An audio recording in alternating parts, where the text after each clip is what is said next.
Već je i sam pronalazak parkirnog mjesta dovoljno izazovan, no pronalazak mjesta na kojem je parkirao vaš supružnik ne mora biti. Funkcije pronalaska položaja parkiranja i sirena i žmigavci u vašoj aplikaciji Škoda Connect pronaći će vaše vozilo kad vi to ne možete. Položaj parkiranja prikazuje vam se na karti koja vas vodi izravno do vašeg vozila.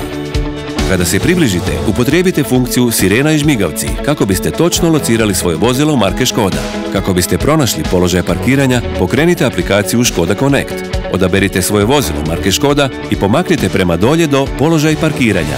Dodirnite kartu, pomaknite prema dolje do otvori na karti, dodirnite je i potvrdite aplikaciju karte koju želite upotrijebiti i možete pokrenuti navigaciju do vašeg vozila. Kada se svom vozilu približite na 500 metara, vratite se u aplikaciju Škoda Connect, dodirnite ikonu sirena i žmigavci, a vozilo će zatrubiti 4 puta te istovremeno žmigati glavnim svjetlima.